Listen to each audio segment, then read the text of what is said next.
This meeting of the Town of Adams Board of Selectmen is now called to order, Wednesday, August 21st, 2024.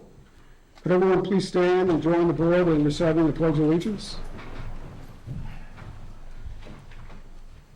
I pledge allegiance to the flag of the United States of America and to the republic for which it stands, one nation, under God, indivisible, with liberty and justice for all. Thank you.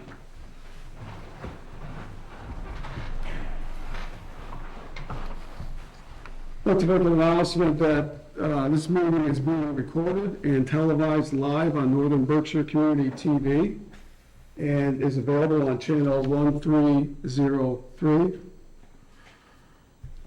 If everyone plans on recording this meeting or part of it, could you please inform the chair?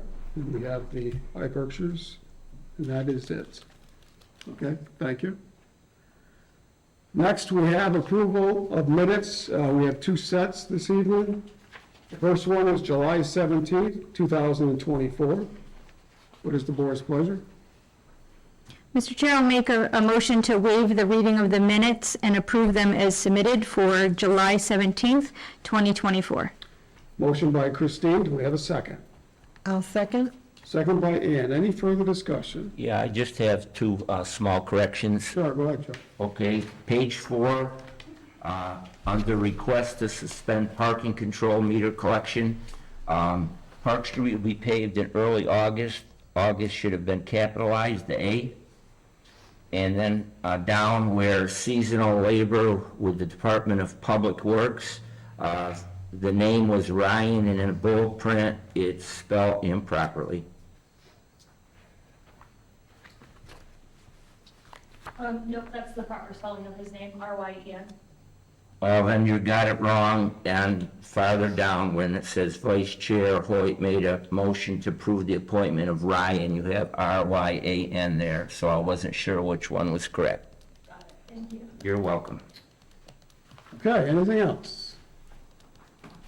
Hearing none, all those in favor say aye. Aye. Opposed, none. Unanimous decision. Next set of minutes is from August 7th, 2024. What is the board's pleasure?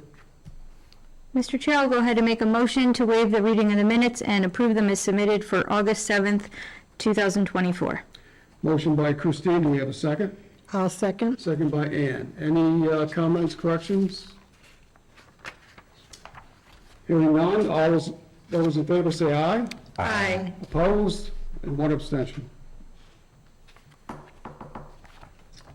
All right, moving on, just to inform everyone that at 6:10, we're going to have a public hearing, and we will break away from any discussion that we're having at that time. But we do have at 6:02, I think, we'll move on to the next agenda topic, which is public comment. Anyone in the audience who would like to address the board? Yes, sir. All right. Could you please state your name and your address, please? Hey, I'm Peter Dudek. As you may know, I'm the manager of Basket Lodge at 3 Summer Road at top of Mount Greylock here in Adams. My concern is about the Greylock Glen project and the role One Berkshire is playing in it. On July 31st, I invited Michael Wynn, the executive director of the Greylock Resort Project, to talk about the project. He described a very ambitious project, very little of which exists. There's an unfinished visitor center. He described a potential restaurant there. He described a potential glamping center there, which of course is nowhere near being there. And he described a potential 100-room hotel, which of course is nowhere near it being in its existence. That same day, the Berkshire Eagle published an article saying that the One Berkshire and their partner are going to detour people from Mount Greylock because it's guilty of over-tourism. And that on most weekends and holidays, it's bumper-to-bumper traffic. There's no truth to this whatsoever. And if the town of Adams does not address this directly, that Glen will never open. It's been 50 years. There's no way a 100-room hotel, a glamping center, and a restaurant is going to be operational unless the number of tourists increase to Adams and Mount Grellic. An operator of a hotel will ask for the number of visitors to the mountain. They have gone down over the years. I would like to address this more, but that is my primary concern. One Berkshire and Berkshire Regional Planning are off the mark when they say that it's over-tourism. Adams, North Adams, and Lanesboro are not over-tourism. The mountain is not over-tourism. South County is over-tourism. I would like to see one Berkshire go to Tanglewood and say, hey, you've got too many people at Tanglewood. Why don't you send them to Adams? We have a musical event here. I bet you your James Taylor fans would like to come to Adams. I would really like to see one Berkshire tell Tanglewood that they're guilty of over-tourism. They would put the entire board of one Berkshire on the first bus out of town. I don't mean to interrupt you, but you have seen that on the agenda this evening that we have a representative from the BRPC to come and speak to that. I am happy to meet this person, Okay. who I've never met in my life, even though I've been at the top of Mount Grellic for 16 years running Berkshire, the Bascom Lodge. Okay, we'll give them the opportunity to present, and then if you have a question then, glad to have her answer it.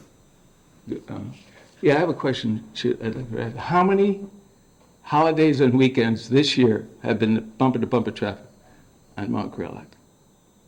And we don't determine that at this point. Huh? We don't determine that at this point. We don't take those measures. Well, I thought, what was the question you asked me? You asked me if there's... The question was asked how many weekends, I believe. No, you asked me a question that I had for her. No, so the individual from BRPC will be here. Well, we should stay with that. Okay. And then she'll have a presentation, and then you can ask a question then. Okay, Okay? thank you. So we can move on. You're welcome. Yeah. Okay. Thank you. Anyone else who would like to address the board? Yes, please come up, state your name and your address, please. David Bazillion, 9 Townview Lane, and I own a business at 69 Park Street in Adams. And I'd first like to thank the entire board and Jay Green for coming to my insurance agency last week for our grand opening and ribbon cutting ceremony. It was with great pride that I welcomed not only the board and Jay and other town employees, but also a good amount of people from town. And it was just a really nice gesture on the part of the town. And again, it was great to see all of the selectmen there. We are proud of the fact that we've bought a building on Park Street. We're going to be adding another employee. And it's just really, really important that the public-private partnership continues as we continue to see good things happening in Adams. And so number one is that I just wanted to thank all of you for being there to celebrate what was really, really good news for Adams. Thank you. Secondly, I know we're also excited about the progress up at the Greylock Glen, and looking forward to the opening sometime in October. And again, it's just another step forward for the town, for those who have been engaged along the way in the process. So it's really, really exciting to see that happening. Next point I wanted to make is, and I know there's been some conversation about this, probably most of it online on social media, but again, as a business owner on this street who has hundreds of people come to his office every single year, I want to thank you for the work that you did on Park Street. Yeah, we'd all love to have it perfectly finished, completed, and done, and I understand that, I really do.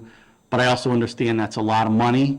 But I also know that we've heard for years and years and years that people are concerned about the challenges on our streets. And you guys went ahead and you did something about it. And so I can tell you, I was also speaking with another business owner, Mark, from the diner today, that we appreciate the work that has been done. The road has been improved, and that's phenomenal. So thank you very much for that. Finally, with my Adams Theater Presents hat on, I'm on that board.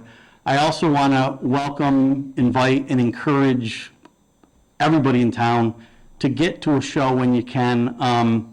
Ian Moore and the board and the volunteers and so many others have done so much hard work lately to get this theater up and running in Adams. The next 4 nights, there's going to be a show, a speakeasy show. There were movies for the kids this summer. There's going to be concerts in the fall and comedians. And there's ways to get tickets that aren't very expensive. You can talk to Amy at the theater. You can talk to me. There's lots of ways to do it. But I think it's really, really important as we're doing more things on Park Street and the Greylock Glen is coming along. The theater is such a catalyst. And I would really, really welcome and encourage everyone to get into the theater when you can to see a show. And again, I just want to thank the board for their support of that project as things have moved forward. So thank you very much for your time tonight. I really appreciate it. Thank you. Yeah, I would just like to echo, if, through the chair, Go ahead. yeah, that we need more Ina Moores coming into this community. That's just my statement. Okay, thank you. It is now 6:11, according to the clock. We're going to have a public hearing for the reason of review and approve application for National Grid and Verizon New England to install one joint-owned pole at the intersection of Glen Street and Bellevue Avenue. Do I have a motion from the board to go into public hearing? So moved. Motion by Christine. Do we have a second? I'll second. Second by Ann. Any discussion? Hearing none, all those in favor say aye. Aye. Opposed, none. Unanimous session. We are now in public hearing. Could you please step up to the microphone and state your name and your business organization? Hello, my name is Michael Tatro. I'm the representative for National Grid. We'd like to install a stub pole on Glen Ave to support the corner pole. It's a pretty sharp corner, and it needs to be supported. Okay, so it indicates here on the request to our town clerk to install one JO, what does JO stand for? Remind me. It's a joint ownership, so Ownership, which is part of the, which we discussed. Pole on Glen Street, beginning at a point approximately 0 feet northeast of the center line of the intersection of Glen Street and Bellevue Ave, and continuing approximately 20 feet in a northeast direction. National Grid proposes to install a stub pole, 4-84. Is that the size of a certain pole? it's pole 4, and then the suffix is the 84 is the stub pole. On the side of Glen Street, 40 feet northeast of existing pole 4, across the street into Adams. Okay, open for, okay, so that's your presentation? Yes, we just need to support that corner pole. Currently, there's a couple services, they're getting pulled out of the house because that was what was holding the pole up. When it pole's out of corner, the wires pulled towards the inside of the corner. So it never had a support, and it needs one. It was an old pole, needs to be replaced, so now's the time to upgrade and put a stub pole in. Okay. Questions from the board? Christine? I don't have anything. Ann, Thanks, any Michael. questions? I have nothing. Joe? Yeah, could you explain to the people that are listening, because I'm not sure, a stub pole, is that where you'll put that in and something will be connected it for extra strength? Right, it's a shorter pole, Yeah. and then that will have an anchor guy into the ground, so that will hold the corner pole from getting pulled over. And another question, I think it might be prevalent to this, but within town, there has been poles replaced, and the pole that was there before the replacement is still there. Is there something abreast where you are going to need to take those out? That's a little issue right now. Yeah. The power company, we install all the poles. Verizon, they remove all the poles. And so you see, everywhere where there's two poles, we put a new pole in, all of our electrical conductors are up there, and then we cut it down to where the phone and the cable is. They have to transfer over to the new pole and then remove the pole. Well, they seem to be a little bit slacking on their duty because there's double poles all over, and it's a little issue. Okay. I tell my Verizon contacts when I can to, hey, because you're not the first one that's mentioned that to us. It's a little bit of a problem, but it's not really our job. Some of those older poles were really creosote laced. Right, we just want to get rid of them. Yeah. And, yeah, I mean, we have poles right on Route 2. The second pole will be strapped up to our pole, be falling over, we have to go restrap it. Like, tell them Verizon, go take your pole away, it's tipping over, it's gonna fall in the street. We restrap it until they can get it. Okay, that's all I have. Thank you. Is there anyone in the audience who would like to ask a question? Yes, sir, come on up to the podium and please state your name and your address. Ken Sieska, 18 Glen. I talked to Mr. Tatro about his stub pole. Parking's only limited at there's no parking on one side of the street, so it's very limited. So if you have company, people park on the grass, there's like a grassy area up where the fire hydrant is. They want to put their stub pole right in the middle. I was asking Mr. Tatro if they could move the pole 2 feet over to the left, to the property line, or closer to the fire hydrant. So a company that visits could park on the grass. It's kind of hard to explain, but it's like taking this parking space away. Like, Right, I remember. you know, I was talking Come to up to the him. podium, please. when you Oh, speak. so what I'm asking is, does a stub pole have to be in a certain spot, or can they move it 2 or 3 feet to the left or to the east? And the original pole that they're taking out on a corner, are they gonna put it right back in the same spot? Because it's so close to the road, are they gonna be moving it back? That's a question. You know, Yeah, could you please respond? So yes, I remember talking to this gentleman, and there's a little bit of flexibility on the stub pole. That pole 4, that's pretty much gonna have to go in the same spot. Okay. And there's, it's very close to the road and to that house. stub pole you were talking about, is that gonna be a pipe It'll be, or a full-size diameter? it'll be a smaller pole, but we also talked about putting a long sidewalk guy there so he could park. Because we could put like a 10-foot, instead of putting an angled guy off the pole into the ground, we could put like a 10-foot strut and then go straight down, so the wire goes, Yeah, I'm just looking for room to right, park, and it's room to squeeze a vehicle in there. off-street parking. Yeah, and the guys, they'll definitely deal with you, With the work with you, yeah. residents. And of Okay. course, we have to take into consideration what's in the ground, there's drains, water, and all that stuff. That's all I have. Okay. Does this gentleman have a phone number he can call if he has any questions or I might concerns? have gave Gave you you a my card. Yeah, we're good there? Okay. Do you know when it's gonna be starting? Well, once we get permission, then Okay. it has to get on their schedule, and then it'll be 2 weeks, within 2 weeks, once it's on the schedule. Okay. Anyone else in the audience who would like to address this movement of a pole owned by, a joint-owned pole by National Grid and Verizon? Hearing none? Okay. We have a motion to come out of public hearing, please. So moved. Motion by Christine, do we have a second? I'll second. Seconded by Ann. Any further discussion? Hearing none, all those in favor say aye. Aye. Aye. Opposed? None, unanimous. Okay, it's open to the board to ask questions, deliberate, and to vote. I'll make a motion to approve the application for National Grid and Verizon New England to install one joint-owned pole at the intersection of Glen Street and Bellevue Ave. Motion by Christine, do we have a second?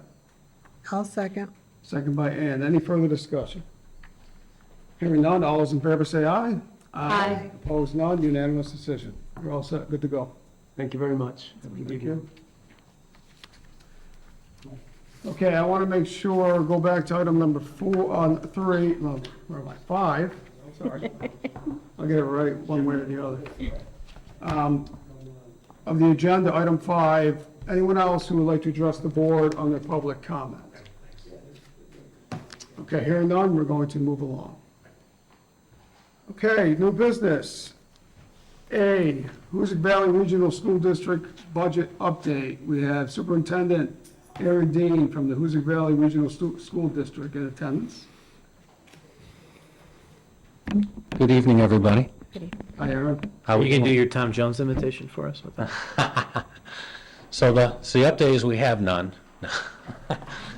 I was wondering if you could just give us. No, I'm just okay. kidding.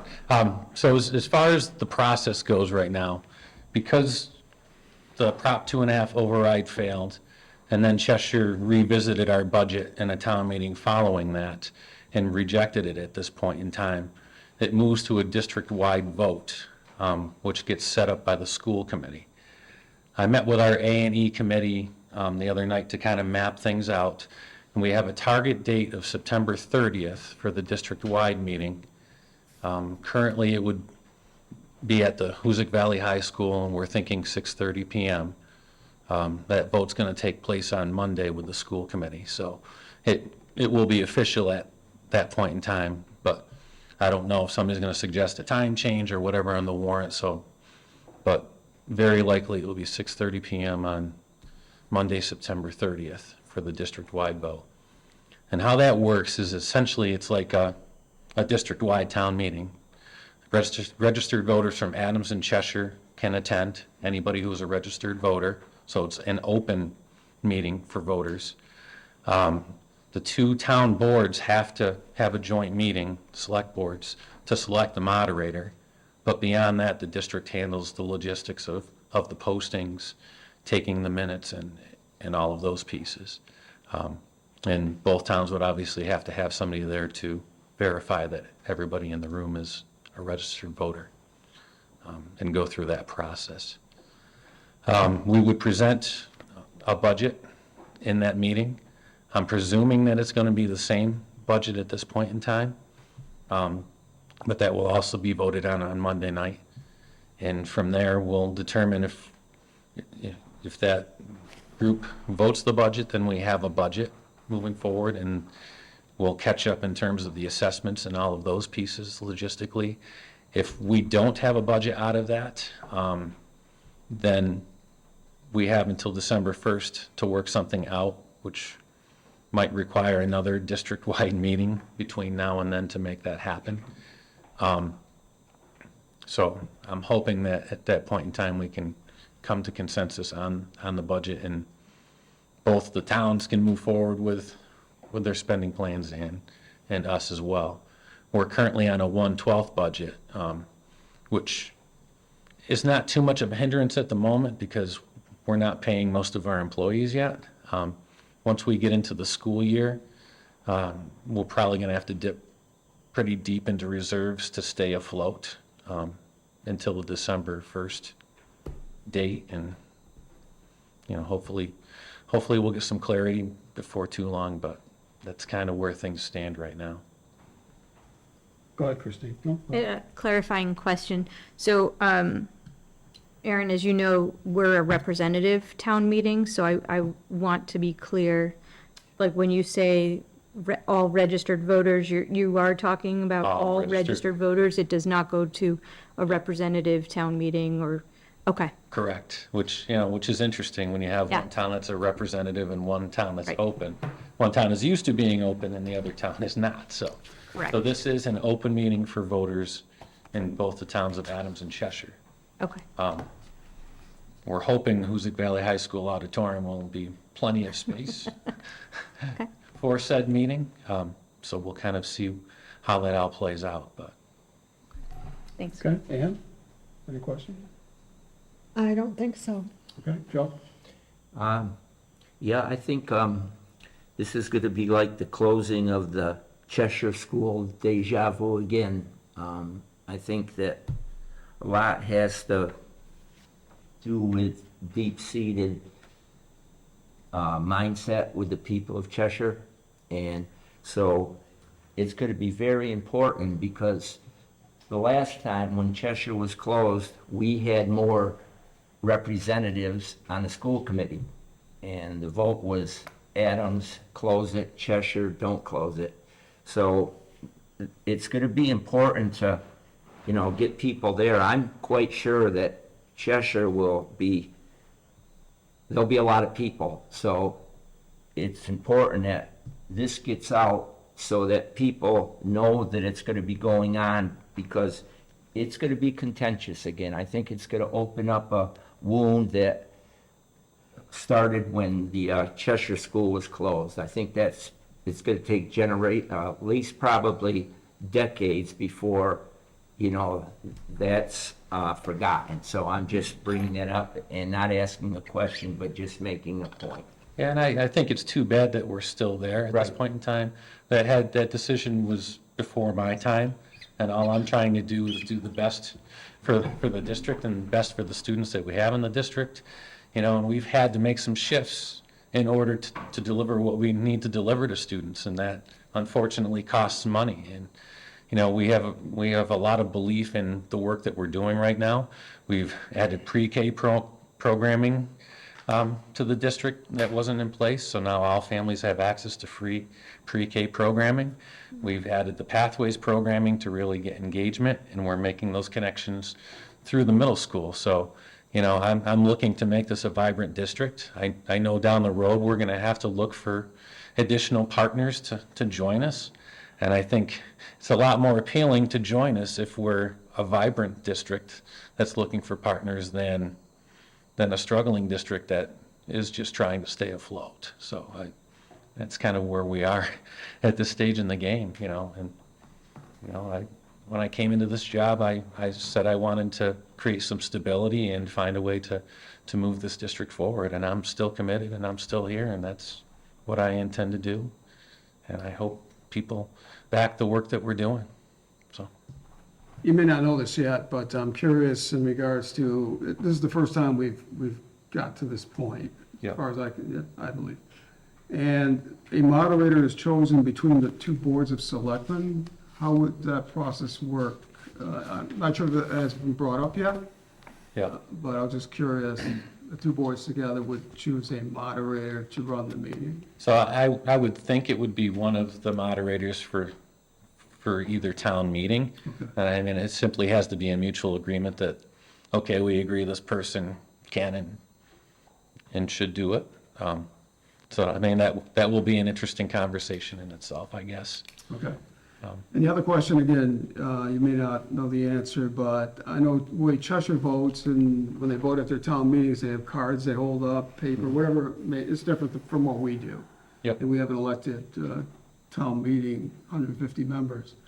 So that will need to be decided too, how that is it going to be a vote where you put your answer into a box and no one knows, or is it going to be a vote where you just raise yea or nay in some color? So I'm just curious about those kind of questions, and if you can forward those. And then really, are the boards going to have a meeting to discuss this process, Adams and Cheshire and the school board?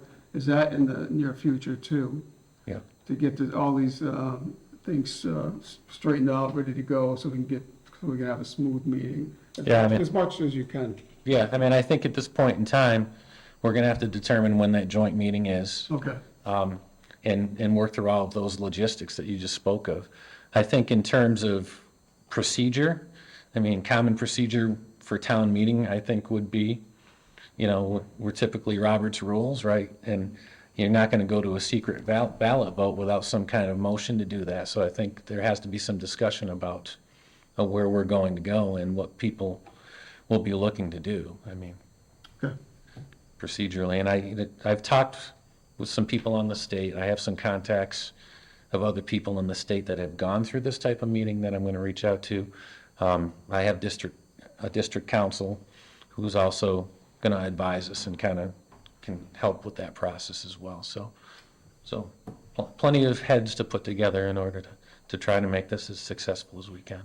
And the last question, the timeframe to get through this whole process, to get to that vote, you think? Well, I mean, September 30th, I hope that's, September 30th is going to be the meeting date, so. you mentioned that. Okay. So I would say over the next couple of weeks, we have to get that meeting together and really hammer out some of those details. And if we have to make a change in that date, we can. But Okay. I think the sooner the better to see if we can get that done. And if not, then we can always extend the meeting out, hold another one, whatever we need to do. Okay. Town Administrator Green, any questions, anything to add? I don't, I'm in touch with Aaron Dean, I'm in touch with town council, and we'll continue to work together to make sure the logistics are met. Okay. Yeah, through the chair. Yep. Now, there must be a template for this, right? Because this has happened before, and so the state gives to you the way that it needs to be taken care of? Well, it doesn't happen as often as you think it would. Yeah. Over the past 5 years, there's a couple of instances where it's happened. So before I came here today, I finally got in touch with the person I was trying to get in touch with at DESI. That gave me a couple of phone numbers of people I can contact that have templates and have gone through it. So yes, I mean. The reason I ask that is because I think if you could get a neutral moderator, I think it would be more advantageous than having Adams or Cheshire, because once again, at the beginning of the meeting, there'll be some, at least in my opinion, some prejudice. And that's not a good way to start a meeting. So that might be something you want to look in, and of course, all the decisions are up to you being the superintendent. Yeah, in this case, actually, the moderator is a function of the joint boards for the very reason that you're talking about. So the boards are going to look to vote on somebody that they can agree upon that would be a fair party for both. The specific language in the statute that controls says, Yeah. the boards of selectmen of the member municipalities in a joint meeting shall, by a majority vote of those present, appoint a town moderator or any other person acceptable to the boards of selectmen Yeah. to act as moderator, and the district secretary shall keep the record of such meeting. So it doesn't have to be, to Joe's point, it doesn't have to be Correct. one or the other, just as long as the majority vote of whomever is present from both boards of selectmen agree that that's the best person. And I'm sure in this community, we can come up with a few names to throw at the boards, yeah. Yeah. You know. Assuming we have willing participants, or the voluntold. So, I mean, at this point in time, the statute is very prescriptive as far as the process, so it does lay a lot of those pieces out. There, of course, are always a couple of gray areas that we'll have to talk through and work through, but I think in general, the least of our worries will be running a good meeting, and the biggest thing will be settling a budget. Okay, anyone from the audience who would like to ask a question of Superintendent Dean? Yes. What happens on December 1st? If we don't have an agreement by December 1st, the Commissioner of Education assumes financial control of the district and assesses the communities based on what he sees. Okay. Well, it's good. All right, Superintendent Dean, thank you for coming here and providing us with the guidance we'll need going forward. Yeah, Thank you. We'll be in touch. All right, thanks. Okay, next, item B, presentation by Berkshire Regional Planning Commission of berkshireoutside.org, Regional Recreation website. This evening, we have Laura Brennan, the BRPC Assistant Director and Economic Development Program Manager. Laura. Excuse me, Mr. Chair, before, Laura, and I'm sorry, Laura. Before Laura starts, I did want to just state, although I have disclosed that my employer, One Berkshire, has participated in the development of Berkshire's Outside, and I myself have participated in some of the work with Berkshire's Outside, and some of the folks that are the 550 outdoor recreation opportunities that are on this website. Some of them are One Berkshire members. And although there is no business action to be taken by the Board of Selectmen this evening, I still would rather recuse myself and sit in the audience as a member of the public. Okay. All right.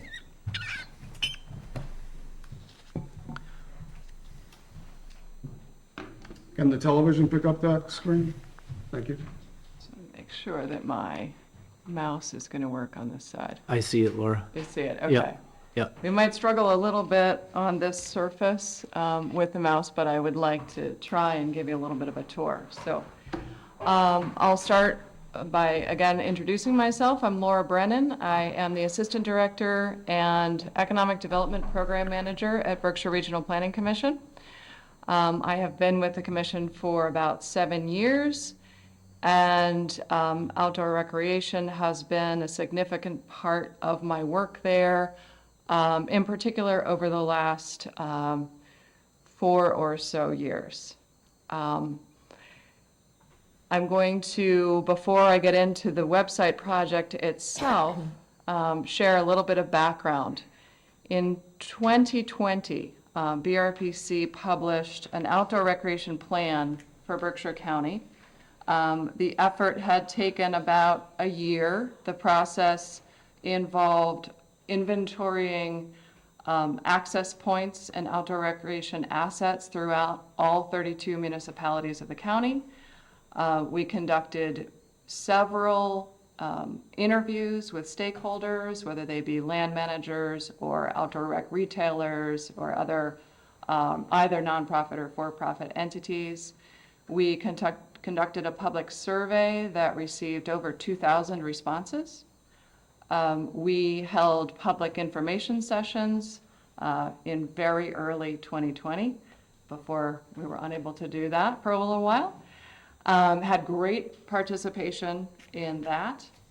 And the culmination of at least that part of the time was an outdoor recreation plan.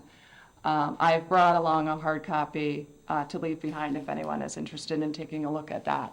The core of the document is only about 30 pages, but there are another 150 or so pages of appendices providing the details of those survey results and the inventory itself, which has grown actually considerably since that time. When we did the outdoor recreation plan, there were some key themes that rose to the top through all of that public outreach. We had some overarching themes of infrastructure, communication, and sort of a legislative and regulatory bucket that contained a lot of the input that we received and the recommendations that resulted that might impact a range of activity types. Then the plan also addresses several activity categories, and those are broad categories. So for instance, motorized recreation includes both ATVs and snowmobiles. And that's how that information is currently presented on the website. We have broad categories for hiking that might also include trail running or other kinds of activities. But we tried to create some recommendations that, again, informed by the community, that if someone were to want to undertake growth in that area, this is what might help to move that forward quickly. So going back to those overarching themes, the communication category, it was really heard loud and clear that the community desired a one-stop shop, as it were, that contained all the information that we could possibly gather about outdoor recreation in the region.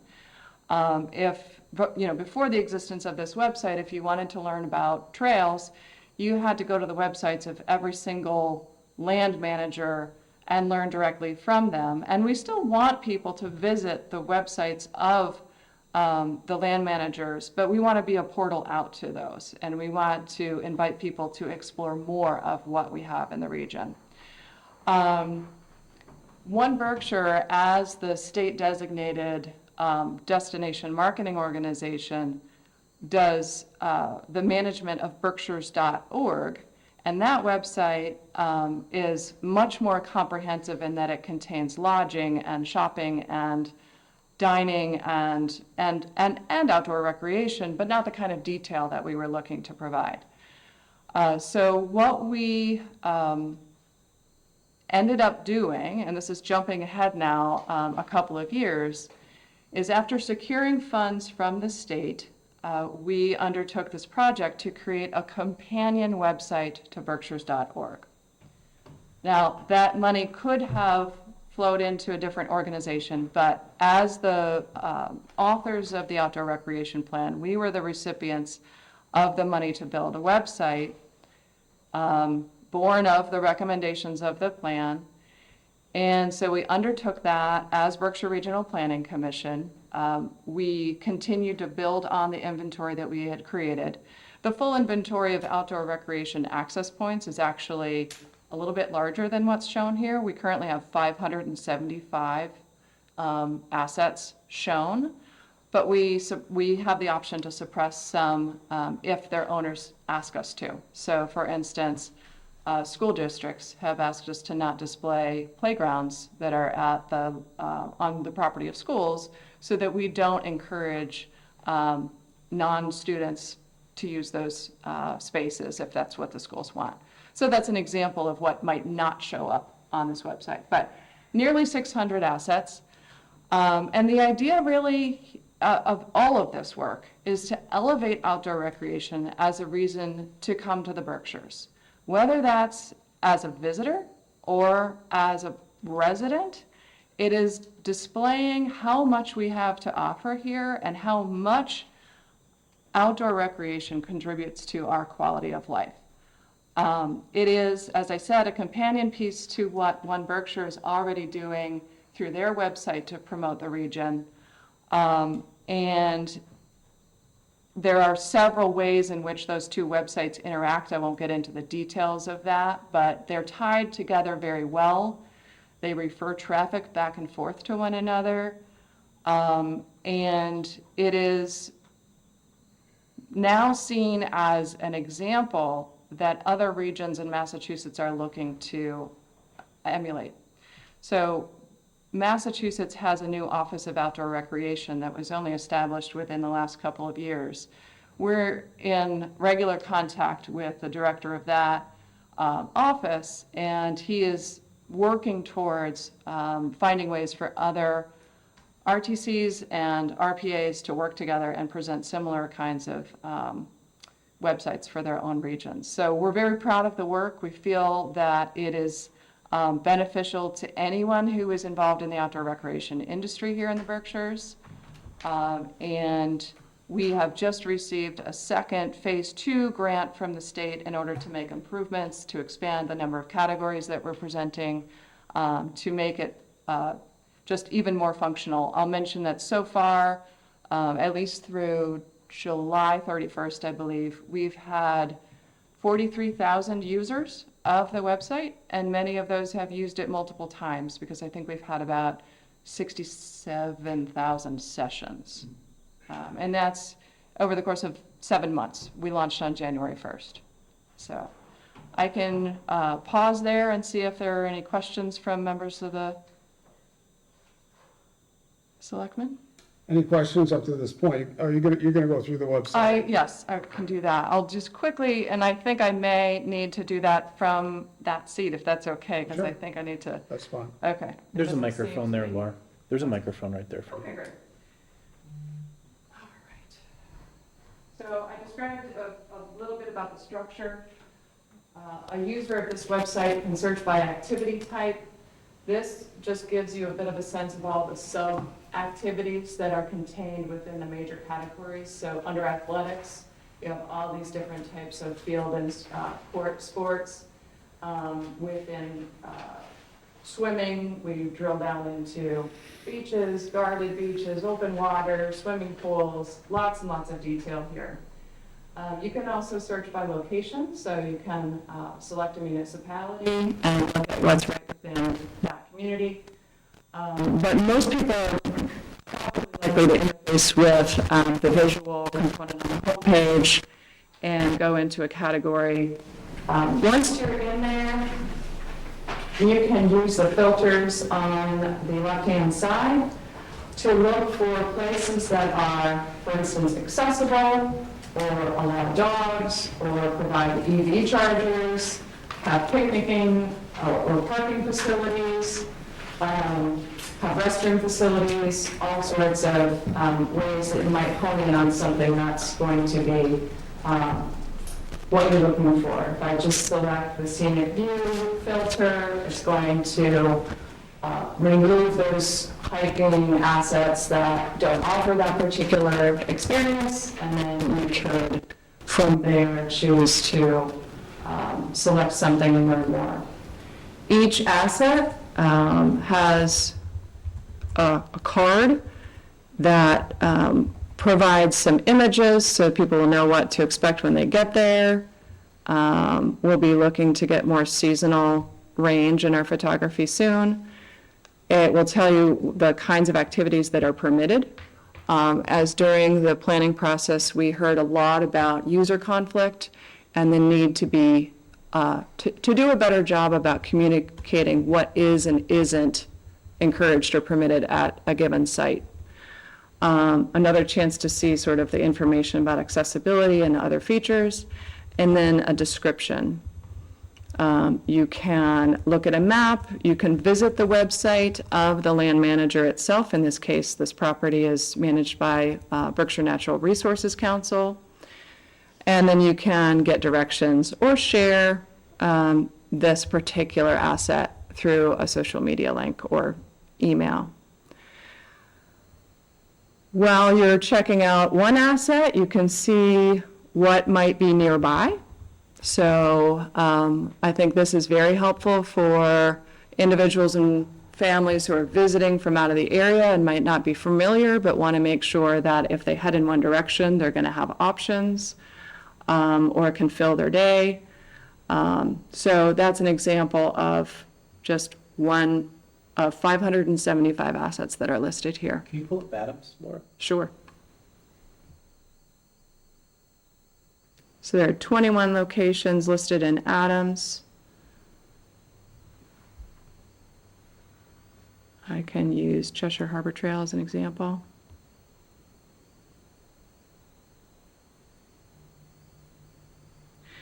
If you are the manager of an asset listed on the website, there is also a way to provide us with updates or edits to your property.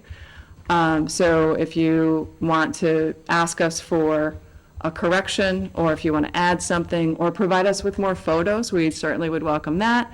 You can just click this button to update the information. We have several organizations that have provided us with more, which is wonderful, because from an SEO perspective, the more we have about each property, the more this website is seen as an authority from a search perspective. So that's very helpful. I also want to share that we have a resources list that provides people with information about guides, retailers and rentals, outfitters, and then clubs and leagues. There are about 100 clubs or organizations that exist in Berkshire County to engage people in group settings around one activity or another, which is really great. Many of them youth-oriented, but many of them not. So, and then each and every summer camp that is outdoor recreation focused is also listed here. We have an events calendar, and this is a great example of how we've tied in with Berkshires.org. So if One Berkshire members add an event to the calendar on Berkshires.org, and it is outdoor recreation related and tagged that way, it automatically feeds into our calendar. We also don't limit our calendar to One Berkshire members, so if someone submits an event to us through this little form here, we get an email notifying us that they've given us information, we take a quick look, and then we can approve that post, and it gets added to this really robust list of opportunities. So we're excited that the calendar is being used so well. We probably have received easily between 50 and 75 events through the form that haven't been fed over automatically. So people are actively using that to submit information. You can translate the website into multiple languages just by using that button there. And I just want to see if there's anything else we should point out. I think those are the major features and what I would want to make sure you're aware of. I will also, actually, one more element throughout the process of the outdoor recreation plan. Another concern that was expressed by many of the members of the public, land managers, asset managers, really across the board, were concerns about user conflict at locations, but also the fact that we have a handful of destinations that get a lot of traffic where we actually have a lot of hidden gems that are underutilized. So in order to help make sure that people understand how much there is to do, we have a get away from the crowd category. And this is something we can turn on and off. We feature a handful of locations that, for people who know the Berkshires well, have visited many times, but, don't know where to go beyond Monument Mountain, they can take a look at this and say, okay, well, let's figure out more. And to my mind, this has several benefits. Yes, we help better disperse traffic throughout the region. We help to alleviate the ecological impact of heavy foot traffic or bike traffic or whatever it may be. But we also encourage longer stays. We encourage people to think of the Berkshires as a place with a lot rather than a few well-known destinations. And it encourages longer stays on vacation, but it also helps to frame this region as a great place to live if you are an outdoor recreation enthusiast. So, Okay. I've taken a lot of time, so I thank you for the time. No. Questions from the board? Ann? No. Joe? Well, yes, I have some. Kudos to your group for doing that in One Berkshires. But as I look at the town of Adams, that's my concern. And the article by Clarence Fanto that was in a Berkshire Eagle, it didn't do justice, I believe. Peter Dudek is here. He runs the Bascom Lodge. And you have to realize, I worked at Greylock for many years, and I've hiked every trail on the reservation, most of them many, many times. I was just up there today. And it's the gem of Massachusetts. And when you say about trails being worn down, they're worn down already. There is no bringing them back. They're down to bedstone. And Paul Janicki probably knows that. He was with the trails group. And so using that as a reason to go to different places, I thought myself when I wanted to go places, it was more exciting for me to find it on my own and go to it. And I can understand this, believe me. I mean, there's different levels of outdoorsmanship and what people need to get them where they are. But my big concern is really about the peak of Mount Greylock, because if you want Mount Greylock to flourish and make a person like who leases it, like Peter, you have to have customers. I was up there today and it was foggy. There weren't many cars. So it's a weather-driven occupation there. And unless they have special, like a wedding or sometimes AT hikers use the lodge and things, but I don't think it was right to single out, that Mount Greylock is overused, because in my opinion, it really isn't, because when I was up there, you get your peak period, you get foliage times, but you got to think of the long term for the town of Adams with this Greylock Glen. We want to get people here. And even though there's no road from Adams going to the summit, then, because an outdoor center, we're going to have a rental area for people to get, things to hike and that type of thing. And I don't want to deter people from using Mount Greylock. And once again, another thing that bothers me too with the outdoor thing is, like on your website, you talk about Peck's Falls for swimming. You talk about Bellevue Falls.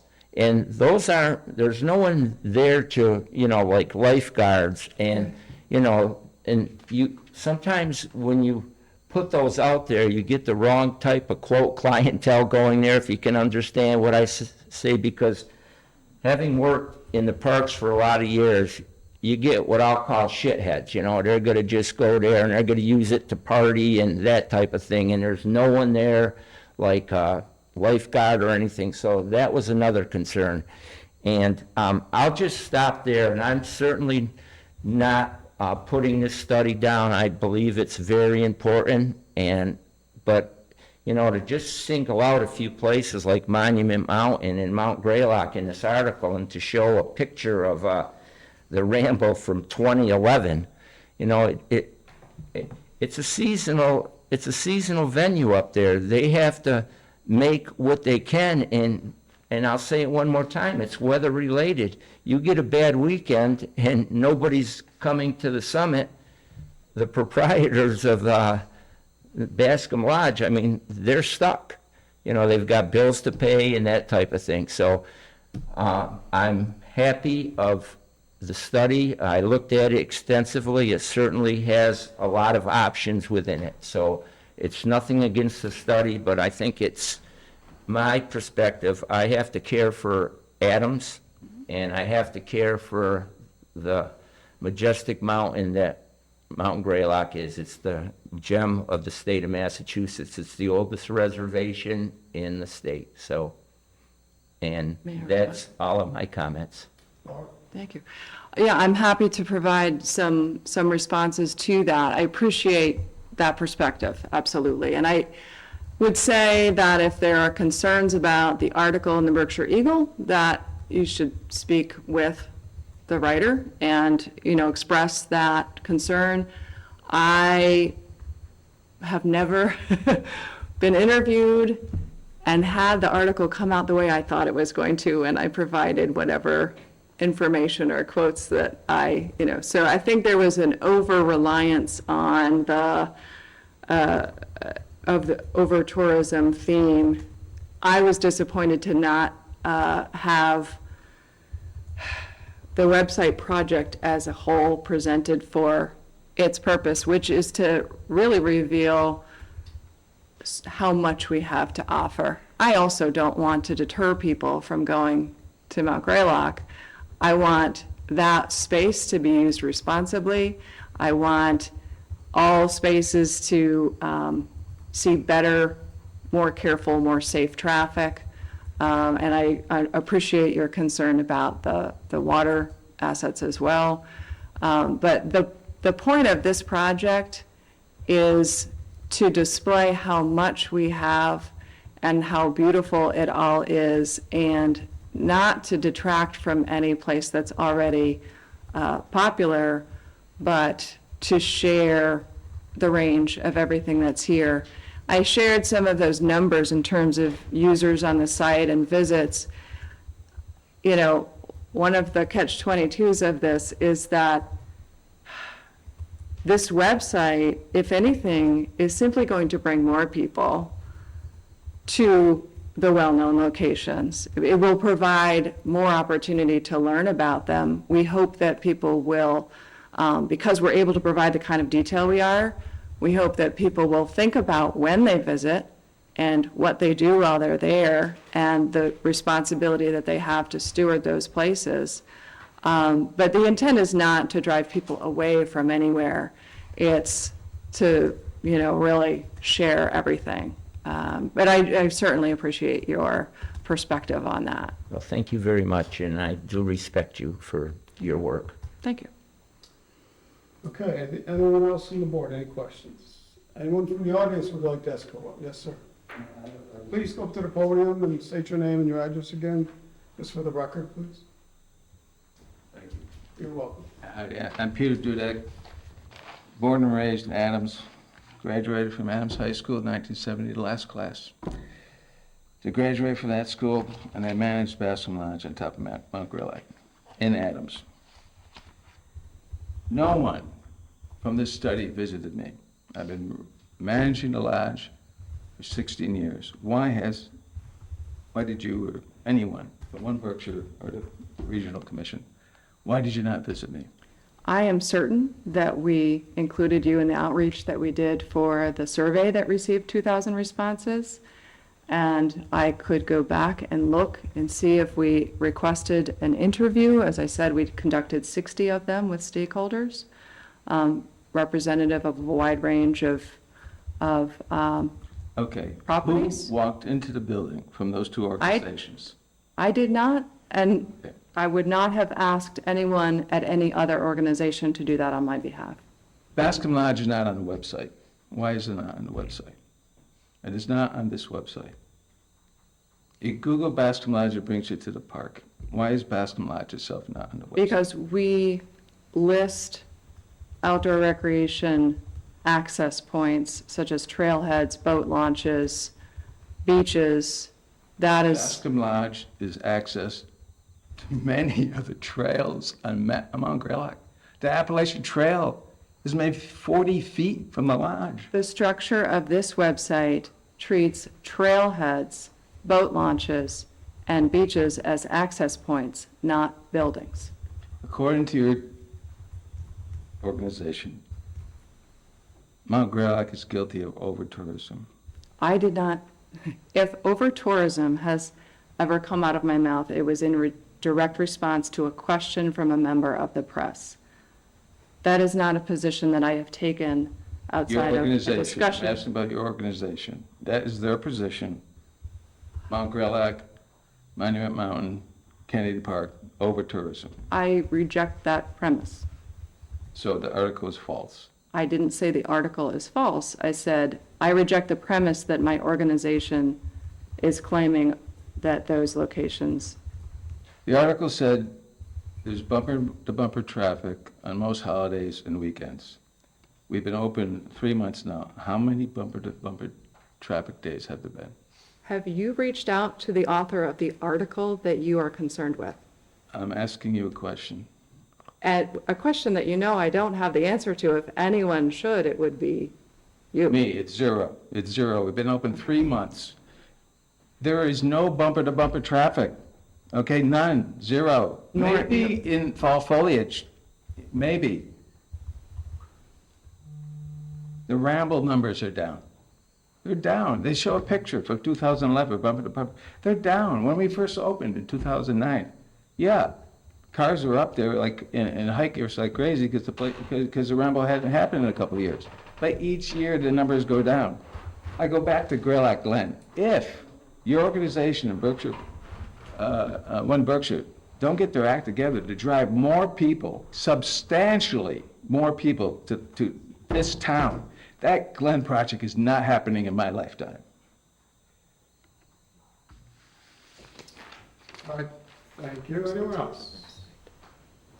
Okay, I'd like to mention that I am the vice chair of the Berkshire Regional Planning Commission, and I have swam Peck's Falls for many years. So, and I thank you, Laura, for your presentation. Thank you. Thank you. Thank you. Okay, moving on.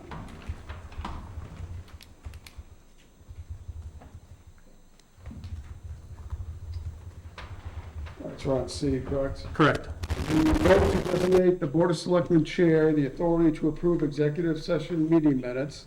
Now, the town administrator has spoken with the legal counsel. I'll wait for Mr. Boyd to get here. Good. And discuss this area, if you wouldn't mind giving us an update on this. Sure, this is just a housekeeping matter in response to open meeting law complaints. As I always say, open meeting law complaints are opportunities for the town to take a look at its housekeeping matters, its functions, and be sure we're doing things correctly. We have new town council that are municipal law experts, and we're getting some great advice from them. Executive session meeting minutes are generally held without being released until the purpose of the meeting has disappeared. So in other words, if it's a real estate matter that's under negotiation, those minutes aren't going to be released until that real estate negotiation matter is closed and the reasons for the executive session go away. So there needs to be a process by each community where it reviews the executive session minutes and then releases them to the public for review. The town of Adams has historically done this by just the chair of the board periodically reviewing these, checking with town council, and then releasing them. And admittedly so, perhaps the town's been not exactly on the ball with that. So in speaking with town council, he wanted just an affirmation from the board that the select board chair, doesn't matter whoever sits in that seat, has the authority to immediately approve the executive session meeting minutes for release every several months. So if Bree is going to hold the executive session minutes every 6 months, thanks, pitch in, Bree, if you want, you're on the call. The chair is going to release those meeting minutes to ensure that if the reason for holding them remains, they'll be held.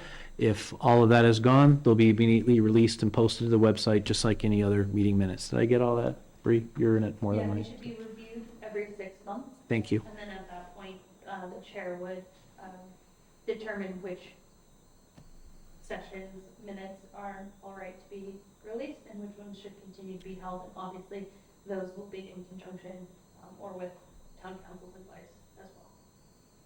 So this provision tonight, the board is simply just being asked for affirmation to allow that process to occur, and that's spelled out exactly in the open meeting law statute that the chairman of the select board can do that. Okay, discussion from the board.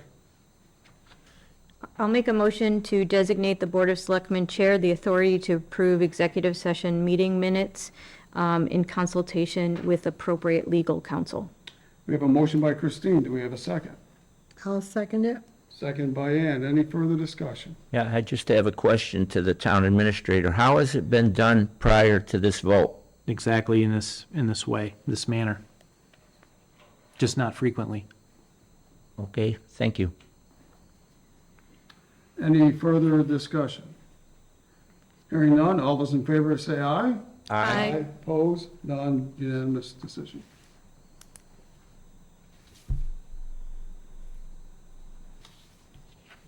Okay, next we have a review of open meeting law complaint filed by Patrick Higgins on August, is that 6th? I got it crossed off.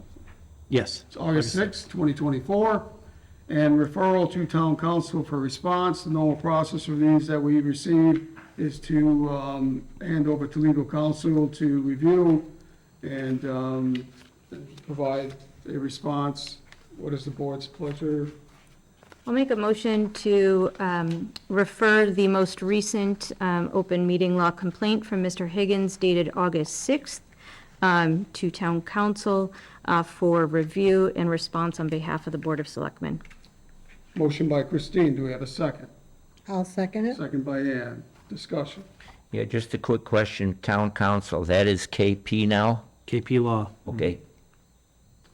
Any other discussion? Hearing none, all those in favor say aye. Aye. Opposed, none, unanimous decision. All right, next, we have 2 ratifications. The first is Tim Kitchell, alternate member of the Zoning Board of Appeals. We do have a letter from Sarah Fontaine, from the director, no, that's Mr. Sherry. It's two. Tim just submitted his She application. just submitted the application, now the Yep. board- it's up to the board to determine, to vote and approve. What is the board's pleasure? I'll move to ratify the appointment of Timothy Wayne Kitchell Jr. As an alternate member of the Zoning Board of Appeals. Motion by Christine, do we have a second? I'll second. Second by Ann, discussion. Hearing none, all those in favor say aye. Aye. Opposed? None, unanimous decision. Now, we have Bill Schrade, who I know is in the gallery this evening. We have ratification, Bill Schrade, Adams Council on Aging Advisory Board, and this time Sarah Fontaine did write a letter in her support to the town administrator. Did you want to read that or just go over it? No, I can read it. Sarah was unable to join us tonight. She had family obligations, so we're going to pitch hit for her. Dear Jay and Select Board members, subject to the Select Board's ratification, we'd like to recommend Adams resident William Bill Schrade be appointed to the vacant position on the Adams Council of Aging Advisory Board. Bill is currently the director of the Adams Housing Authority and as such has a unique perspective on the lives of older adults in our community and their needs. We would be pleased to have Bill join the Adams COA Advisory Board.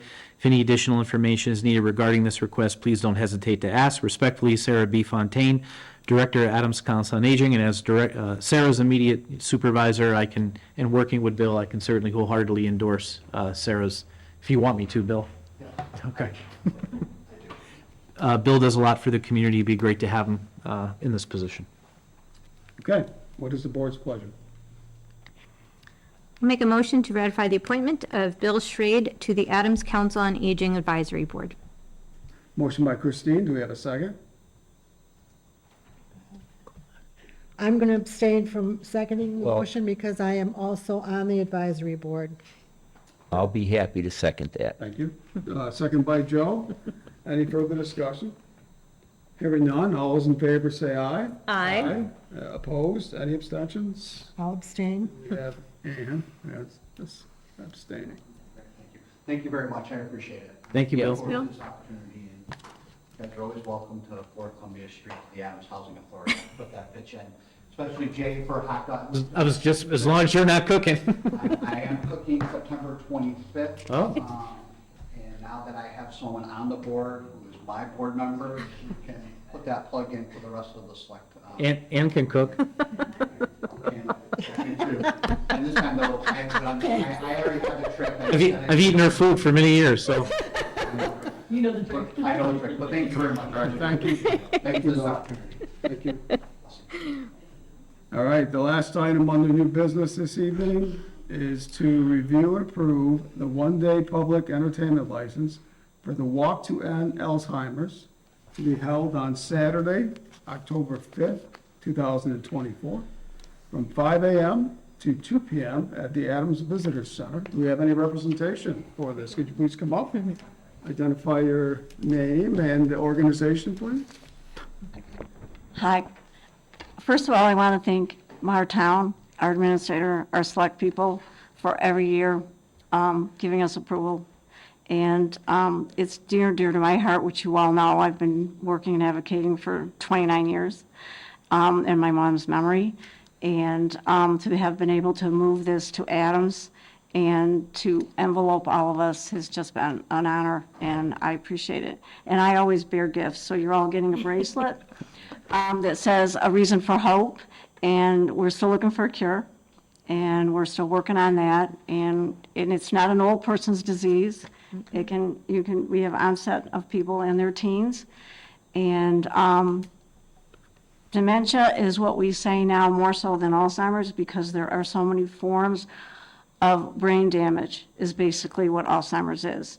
And so some people get frontal lobal, some people stay for a very long time, you have no idea. And that's why if you get to come to the walk and we have all the flowers on display, the flowers represent family members who have Alzheimer's, so you'll see blue flowers, you'll see yellow flowers for caregivers, you'll see orange flowers for advocates, and you'll see purple flowers, which as I do is in memory of my mother. And every once in a while, we hope there'll be a white flower, which means someone can say, I'm an Alzheimer's survivor. So we're still there, and they're gonna come early in the morning, the truck comes in, you're gonna see all these banners going up and everything, and I really challenge all of you to come. We know the Council on Aging has a team, so just come and stop in and walk with us. And we really, really appreciate that. And I have badges. And thank you for letting us put some signs out We have probably about 6 lawn signs, just so when people are driving through. It is all Berkshire, so people from South County, Central County, and we're north. So hopefully, we've had from 500 to 1,200 people come just on that one day. It happens to be the parade weekend, so there's going to be lots of things going on in town, and just in North Berkshire, so it's a good representation for us to be able to envelope all that in. And I thank you, and I appreciate it. And I'll give you your bracelet. Thank you. Any,